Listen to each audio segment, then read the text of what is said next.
अब्दुल्ला इब्न बाज, शेख इब्न बाज से मसला पूछा गया। एक औरत ने मसला पूछा कि मेरा शौहर नमाज नहीं पढ़ता, क्या मैं अपने शौहर के साथ, बेनमाजी शौहर के साथ रह सकती हूं या नहीं? शेख इब्न बाज ने कहा कि उसको तुम नसीहत करो, उसको तुम समझाओ, 3 दिन, 10 दिन, 20 दिन, 1 महीना, अगर वो मान जाए और नमाज पढ़ने लगे तो ठीक। उसने फिर मसला पूछा कि कई सालों से मैं समझा रही हूं लेकिन नमाज नहीं पढ़ रहा है, मेरा अपने बेनमाजी शौहर के साथ रहना जायज है या नाजायज?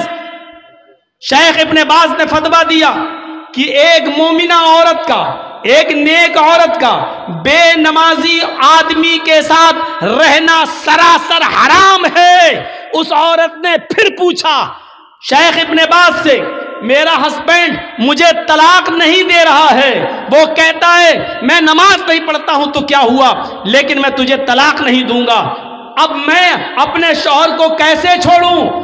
शेख इब्न बाज का फतवा था कि जब तेरा शौहर नमाज ही नहीं पढ़ता, और जब नमाज नहीं पढ़ता तो वो मोमिन ही नहीं है, और जब मोमिन ही नहीं है तो तू उसके निकाह में ऑटोमेटिक नहीं है, और जब उसके निकाह में तू नहीं है तो तलाक की जरूरत ही नहीं है। निकाह काजी से फिस्क करा और एक हैज, एक पीरियड इंतजार करके अपना दूसरा निकाह कर ले, शौहर तलाक दे या ना दे, क्योंकि बेनमाजी जब मोमिन ही नहीं है तो तलाक की जरूरत भी नहीं है, तो इद्दत गुजार के दूसरा निकाह कर सकती है। यहां से आप अंदाजा लगा सकते हैं मेरे भाइयों कि एक नमाज पढ़ने वाली औरत को बेनमाजी शौहर के साथ रहना जायज नहीं है। यहां से आप अंदाजा लगाएं, बेनमाजी अगर मर जाए तो उसकी नमाज जनाजा भी जायज नहीं है। बेनमाजी अगर मर जाए तो उसको मुसलमानों के कब्रिस्तान में दफन करना भी जायज नहीं है। चल रहा है, चल रहा है। हमारा समाज इस पर क्या एक्शन लेता है सोचिए आप। नमाज तो एक ऐसा मामला है कि हजरत अली ने जिसको काजी बनाया था, काजी शुरैह जिसका नाम था, बहुत बड़े काजी थे। इनका बेटा एक मदरसे में पढ़ता था। एक बार ये नाई की दुकान पर गया, नाई, बार्बर, हज्जाम, बाल बनवाने लगा। इसी बीच असर की अजान हो गई। जब बाल बनवा के आया तो जमात हो चुकी थी। सलाम फेर दिया, अस्सलाम वालेकुम रहमतुल्लाह। ये जल्दी से आया, वुजू बनाया, और वुजू बनाने के बाद इसने अकेले नमाज पढ़ ली। लेकिन मदरसे के टीचरों ने देखा कि इसने जमात के साथ नमाज नहीं पढ़ी, ये बाद में आया और अकेले नमाज पढ़ रहा। नमाज पढ़ी उस बच्चे ने, लेकिन बाद में पढ़ी। मदरसे के टीचर ने, मदरसे के उस्ताद ने काजी साहब को लेटर लिखा, काजी साहब आपके बेटे ने नाई की दुकान पर बाल बनवाने में इतना टाइम लगा दिया कि जब बाल बनवा कर आया तो असर की नमाज की जमात हो चुकी थी, उसने बाद में अकेले नमाज पढ़ी है। मदरसे का मैनेजमेंट कमेटी क्या सजा दे आप मुतय्यन करिए। मैं मदरसे का मैनेजमेंट कमेटी का मेंबर हूं, लेकिन आप काजी हैं, आप बताइए कि आपके बेटे को क्या सजा दी जाए। काजी साहब ने जो सजा दी सुनिए वो क्या था। एक मोटा डंडा भेजा, एक मोटा डंडा भेजा और एक लेटर लिखा, और लेटर में लिखा हुआ था मदरसे की मैनेजमेंट कमेटी को ये मैं ऑर्डर देता हूं कि मेरे बेटे को इस मोटे डंडे से इतना मारो, इतना मारो, इतना मारो, जब तक ये डंडा टूट कर 3 टुकड़े ना हो जाए उस वक्त तक इस डंडे से मेरे बेटे को पीटते रहो। जब ये डंडा 3 टुकड़े हो जाए तो मेरे बेटे को पीटना छोड़ देना और उसका खाना पानी बंद करके कमरे में बंद कर देना। अगर वो तौबा कर ले और इसरार करे कि आइंदा मैं कभी, इकरार करे कि आइंदा मैं कभी इतने तंग वक्त में बाल नहीं बनवाऊंगा, या कोई तंग वक्त में टाइट शेड्यूल में मैं नमाज का वक्त करीब हो तो मैं कोई दूसरा काम नहीं करूंगा, अगर इस बात का इकरार करे तो छोड़ देना, वरना भूखा प्यासा अगर मरता है तो मर जाने देना। ये काजी का फैसला है अपने बेटे के बारे में, काजी शुरैह का। हम अपनी नौजवान नस्ल को एंड्रॉयड मोबाइल उनके हाथों में दे देते हैं और समझते हैं कि मेरा बेटा फजर में जमात के साथ नमाज पढ़ेगा। जो आपका बेटा रात के 12 बजे तक 2 GB मिलने वाले नेटवर्क को खत्म करने में रात गुजार देता हो, आप अपने उस बेटे से ये उम्मीद रखते हैं कि वो फजर की नमाज जमात के साथ अदा करेगा। इन सर्दियों की रातों में ऑनलाइन पढ़ाई के बहाने आपकी बेटियां मोबाइल इस्तेमाल करके व्हाट्सएप और फेसबुक यूज कर रही हैं और आप ये उम्मीद रखते हैं कि हमारी बेटियां बापर्दा और बाहया हो जाएंगी, नकाब लगाएंगी, खुशबू से पाक साफ रहकर बाजार में या अपने मायके या कहीं और जाएंगी। या आप आज के इस दौर में उम्मीद लगा रहे हैं तो बेकार है।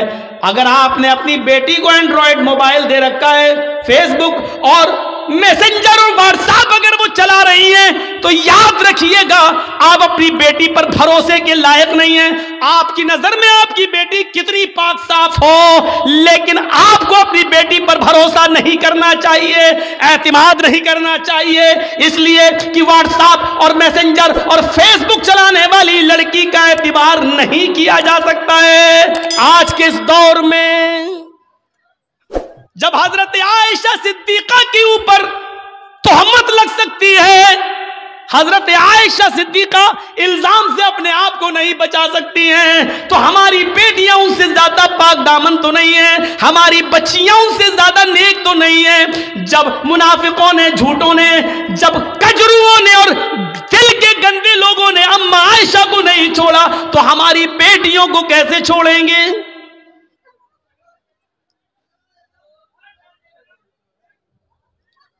यहां हमें गौर करना चाहिए। हजरत जकरिया अलैहिस्सलाम को देखो, मरियम अलैहिस्सलाम को देखो, सूरह मरियम पढ़िए।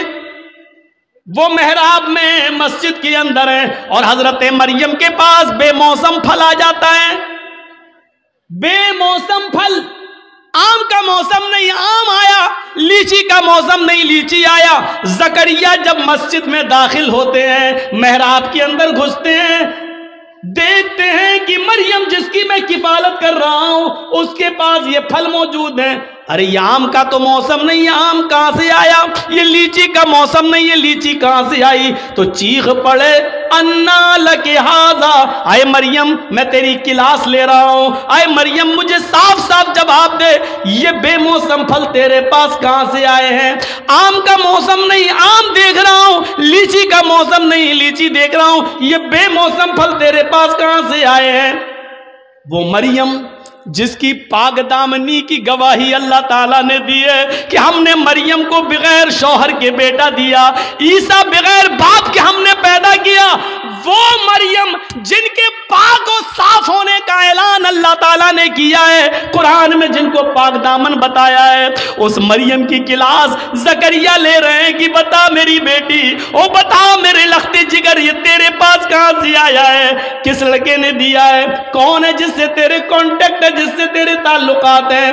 अल्लाह वाली थी, नेकी फरमा बरदार थी, अपने सरपरस्त को शर्मिंदा नहीं कर सकती थी, जिसने पाल पोस कर मुझे इतना बड़ा किया, उसकी इज्जत खाक में नहीं मिला सकती थी। कहने लगी आप मेरे ऊपर शक न करें, आए जकरिया मेरे ऊपर डाउट न करें, कालत हुआ मिन इंदिल्लाह, ये किसी लड़की की तरफ से नहीं बल्कि अल्लाह की तरफ से आया है, ये अल्लाह ने भेजा है, ये जन्नती फल है, कोई फरिश्ता देकर गया है, इसमें किसी लड़के का हाथ नहीं है। जब मरियम से पूछा जा सकता कि ये फल कहां से आया, तुम अपनी बेटियों से क्यों नहीं पूछ सकते ये मोबाइल तेरे पास कहां से आया? इसमें तो 10 रुपए का बैलेंस था, आज इसमें 3 महीने का नेट पैक कैसे पड़ा है? इसमें तो तेरी अम्मा और खाला का नंबर था, इसमें 5 नंबर और कहां से आए हैं? क्या आप अपनी बेटियों से ये सवाल नहीं कर सकते हो? तुम स्कूल तो ड्राइवर के साथ गई थी, फिर आई हो किसके साथ आई हो? अकेले कैसे आई हो? तुम्हारा भाई तुम्हें स्कूल छोड़ने गया था, फिर तुमने भाई का आने का इंतजार क्यों नहीं किया? अकेले कैसे चली आई हो? ये घर से किताब 3 लेके गई थी, ये 5 किताबें तुम्हारे पास कहां से आई है?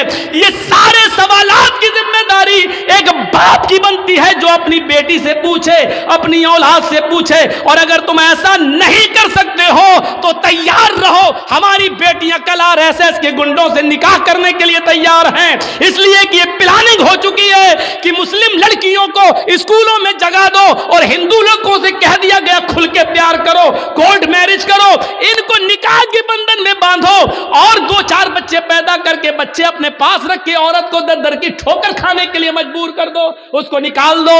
अगर आप अपनी बेटियों की निगरानी नहीं कर सकते हो तो तैयार रहो, आपकी बेटियां गैर मुस्लिमों के साथ निकाह करने के लिए तैयार हैं। 10,000 से ज्यादा एप्लीकेशन कोर्ट में मौजूद हैं मुस्लिम लड़कियों की, जिसमें यह कहा गया है हमें अपनी मर्जी से हिंदू लड़कों के साथ निकाह करने के लिए तैयार हैं। मेरे माँ बाप रोकेंगे इसलिए मुझे पुलिस प्रोडक्ट दिया जाए, प्रोडक्शन दिया जाए, सुरक्षा दी जाए। मेरे माँ बाप कोर्ट मैरिज के मौके पर मेरे लिए रुकावट बन सकते हैं। ये लड़कियों ने, मुस्लिम लड़कियों ने, कॉलेज की लड़कियों ने ये लिख कर दिया है। तैयार रहिए, अगर आप अपनी बेटियों के मोबाइल नहीं छीन सकते हो, उनसे सवाल जवाब नहीं कर सकते हो, तो फिर ये दिन देखने के लिए तैयार रहो कि आपकी बेटी मिसेस इदरीस, मिसेस असलम नहीं बनेगी, मिसेस खन्ना बनेगी, मिसेस रमेश बनेगी, मिसेस मनमोहन बनेगी, मिसेस फला बनेगी, ये बनेगी। इसके लिए तैयार रहो। जो कहना था कह दिया, बुरा लगना स्वाभाविक है क्योंकि हक है, हक बुरा लगता ही है, कड़वी है, कड़वी चीज खराब होती ही है। इसलिए मैं माफी का चंदा नहीं मांगूंगा आपसे, स्वाभाविक चीज है, होना है। आपने पूछा नमाज पढ़ी कि नहीं पढ़ी, बेटे से पूछा। हमारे नबी ने तो ये कहा था ना, जब बच्चा 7 साल का हो जाए, बच्चे में लड़का लड़की दोनों शामिल है, जब बच्चा 7 साल का हो जाए नमाज पढ़ने का हुक्म दो, लेके जाओ। नहीं पढ़े कोई बात नहीं, कभी पढ़ेगा कभी छोड़ेगा, लेकिन जब 10 साल का हो जाए नमाज ना पढ़े तो उसको मार मार के ले जाओ, मार मार के नमाज की तरफ ले जाओ, पीटो। 10 साल के बाद लड़के को पीटना पड़ेगा, नमाज के लिए मारना पड़ेगा, सजा देना पड़ेगी आपको अपने बेटे को, क्योंकि वो 10 साल का हो चुका है। 10 साल के बाद बाप की जिम्मेदारी बनती है कि वो अपने बेटे को नमाज न पढ़ने पर मारे, पीटे और फिर मस्जिद में ले जाए। आपने किया ऐसा? मोबाइल चलाने की खुली इजाजत, चलाओ और बिगड़ो। काजी शुरैह ने जो फैसला किया उस फैसले को देखिए। हजरत उमर फारूक जब फजर की नमाज पढ़ाने के लिए खड़े हुए तो अबू लूलू ने, फिरोज नामी आदमी ने, किसी बात पर वो हजरत उमर से नाराज था, उसने खंजर में जहर बुझा लिया था और छिपकर बैठा हुआ था मिंबर के पास। हजरत उमर ने जू ही कहा अल्लाहु अकबर, फौरन उसने खंजर मार दिया। हजरत उमर फारूक के पेट में वो खंजर लगता है, उसने निकाला तो पेट थोड़ा सा फट जाता है, नाफ से लेकर जहां शर्मगाह होती है यहां तक